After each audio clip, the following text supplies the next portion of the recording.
facility. Attention. Stop it. All right, and joining us now, NATO Secretary General Jens Stoltenberg. Will Putin attack NATO? Nations see NATO's top official response. Jesus Christ. 6 months losers. Okay. Let's go. Listen.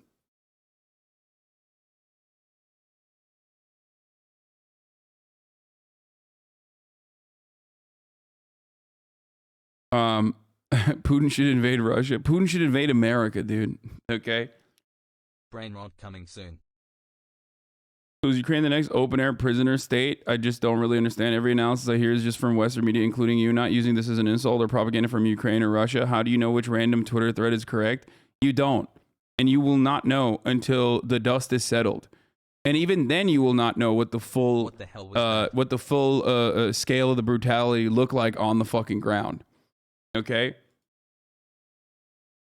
I've covered this numerous times, the Ukrainian Nazi thing, the Nazis in Ukraine, whatever, okay? All you need to know is this. Before World War II, there were 1.6 million more Jews living in Ukraine than after World War II. Part of the reason is because a lot of the Ukrainians, the bulk of the Ukrainians went and fought in World War II. Okay, but some stayed behind. Thank you for being second best to secular talk for news. And those who stayed behind decided Nazi Germany will allow Ukraine sovereignty, okay, from the USSR, and collaborated with Nazi Germany. Do you understand? Major genocide occurred during the Holocaust in Ukraine. And it was led by Bandera, this man named Stefan Bandera, a 5'4" balding fuck. Okay? That's why I keep saying Ukraine has an incredibly complicated history with nationalism. The Ukrainian nation-state building project has complicated backgrounds. It also goes back, those actions and those interests also go back to the 3.9 million Ukrainians that died in the Russian famine, okay? In the USSR famine. And their interest in wanting to build a nation state free of the USSR. So there has always been, just like with Poland, just like with Ukraine, which, by the way, two countries that also fought one another historically, numerous times. On the one hand, you have Germans. On the other hand, you have the Soviet Union, okay?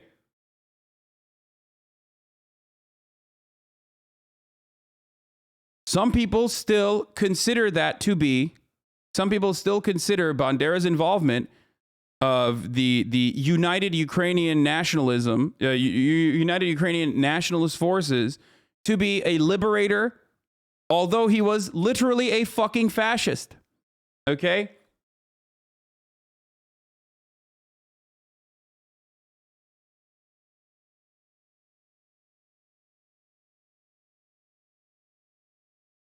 And for the record, that's the reason why I'm saying that it's terrifying. That's Bandera in the background, by the way. This dude literally has a pickup truck that says 1488 on it. Like, this dude is a fucking Nazi, straight up Nazi. So much so that when he was elected in Konotop and posted a fucking a banner of Bandera on like one of the malls there, the Jewish people living there said, "What the fuck is this? Is unacceptable." Okay, 1488 is a numeric indication that you are a Nazi. It's the fucking signal to the Nazis. 88 is HH. 14 is the 14 words.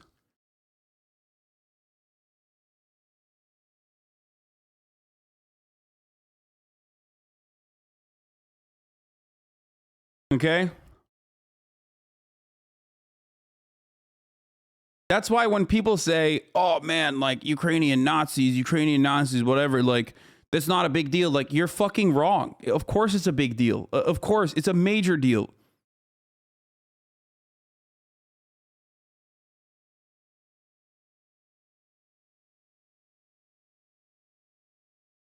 Stop talking about Nazis. They don't exist anymore. This is just Russian propaganda. Yeah, totally, dude. Yeah. No, don't talk about the historic precedents of why nationalism could take root in Ukraine in an incredibly devastating, and incredibly scary way. And that the American mainstream media and the American State Department, the CIA, has actively stoked these people, and the final fucking fight, the final fire that you needed for that powder keg to completely explode was an imperialist force like Russia invading the country and totally legitimizing the claims that the nationalists made. Okay?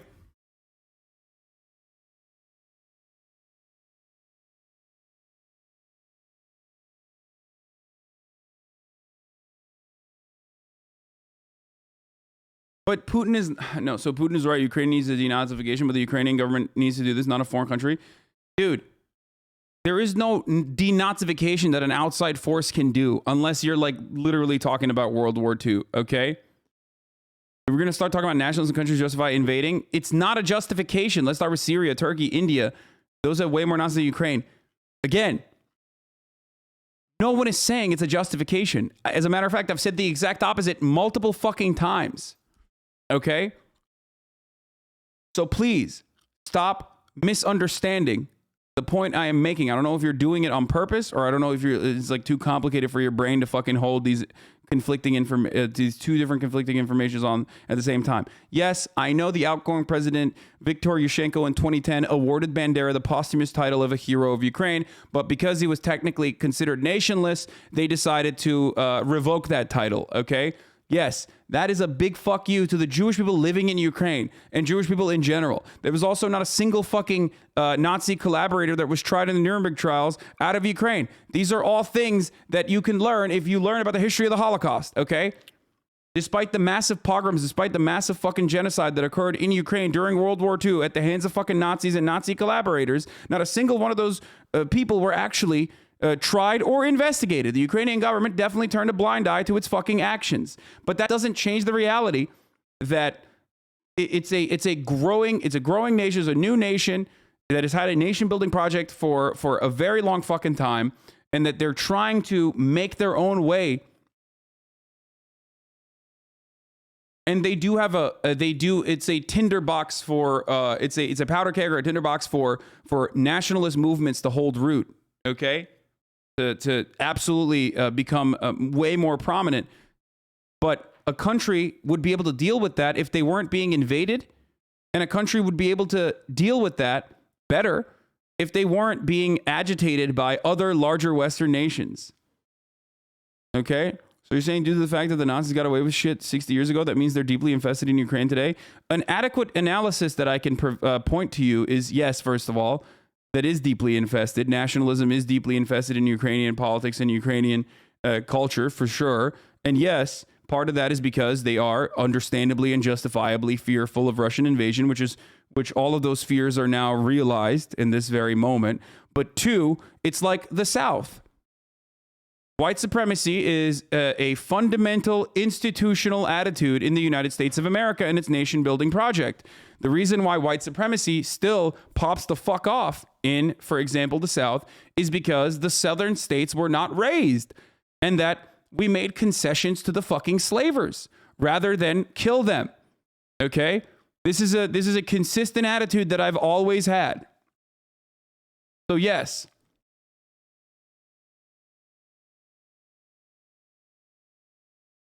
more Southern slavers should have been murdered for America to rid itself of its white supremacy problem, whereas, of course, it did not happen because there were white supremacist attitudes and white supremacists in the North as well.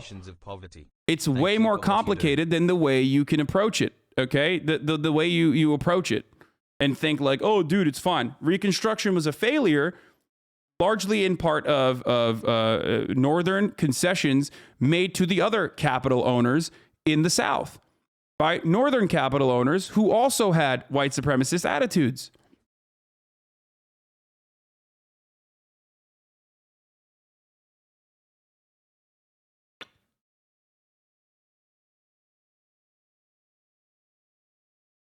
Anyway, Ukrainian does not have a big Nazi problem, but Russia denazifying and the U.S. media propping up the Azov battalion, a consequence of the war would be them getting power through them being seen as heroes. Yes. So in the next 10 years, we are going to, in the next 10 years, I hope not, but that's what I'm afraid of, and that's what we're going to see. Creating basically white ISIS and legitimizing white ISIS in Eastern Europe. Cool. Incredibly cool stuff that the American government is currently doing openly. Okay? It would be much easier for Ukrainian anarchists, Ukrainian trade unionists, Ukrainian leftist nationalists, like not nationalists in the same like Bandera nationalists, but Ukrainian conservatives even, to fight back against the fucking Nazis if they weren't constantly worrying about Russia invading them or worrying about fighting back against a invading force, which forces their hand and actually builds a coalition amongst those people who would normally be enemies to one another. Okay? You'll be holding hands with every fucking Republican if all of a sudden we were invaded by aliens, okay, or a foreign nation. Obviously, I say aliens because America is the hegemonic power, so it's really hard to fucking comprehend a situation in which like America is threatened by a much larger superpower. Okay? Russian influencers TikTok defend the invasion of Ukraine by giving the same exact propaganda speech as each other. Let's be real, hogs are probably bricked up at the thought of white ISIS. No, the irony is that hogs are not. Hogs are weirdly on the side of Russia. More brain rot. That's the funny part about this is that a lot of the hogs are on the fucking Russian side. They think Putin is doing a good job fighting against New World Order. And that's why everyone's canceling Putin. That's what they literally think. That's the hilarious part about this is that like the hogs don't even realize like, man, these Azov, them Azov battalion boys, they're fucking, yeah, they got some good ideas. Like they're not saying that. It's a weird political realignment.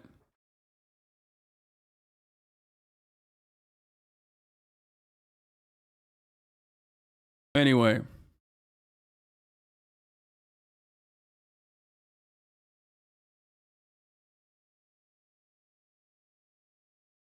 I live in Kyiv. What do I do? Survive, bro. Get the fuck out and survive. Don't risk your neck like that.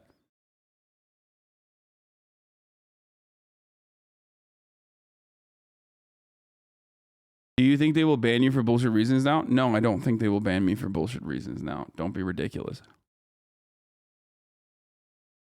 Bandera was killed by KGB style, hitman style, KGB spy, hitman style. Yeah, in Munich, I think. That's true. They did execute him. KGB did.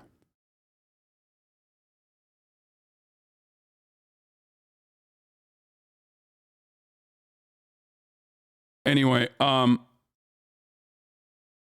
it just sucks that like I constantly have to bring this back up because people ask me questions and then everyone's like, dude, you're doing this because like you fucking pro Putin. I'm not. Okay. And I don't think NBC News think is pro Putin either. They just came out with a new article. Ukraine's Nazi problem is real, even if Putin's denazification claim isn't. Not acknowledging this threat means that little is being done to guard against it. Like, you think they're doing fucking pro Putin apology and pro Putin propaganda as well? No.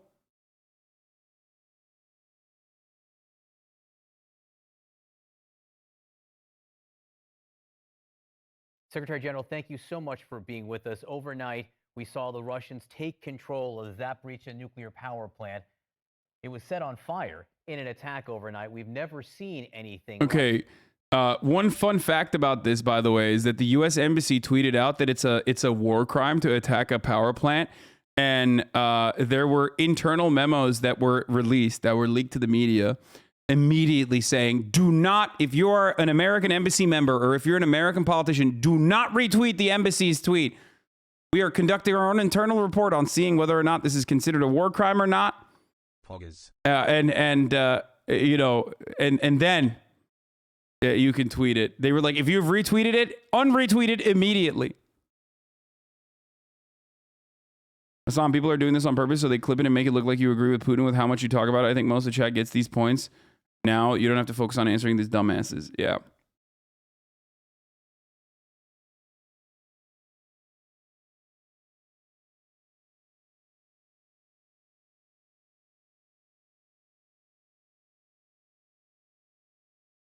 Half of us in chat and you are already in a certain information agency watch list. The ban can't be that bad. No, it would be terrible.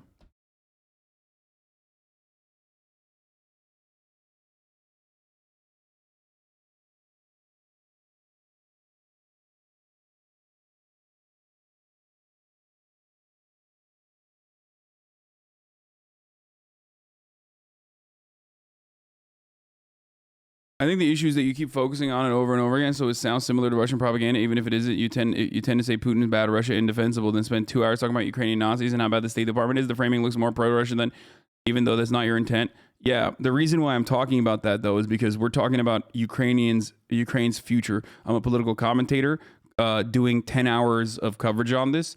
Obviously, I can't fucking keep repeating, like, Russia bad, Russia bad.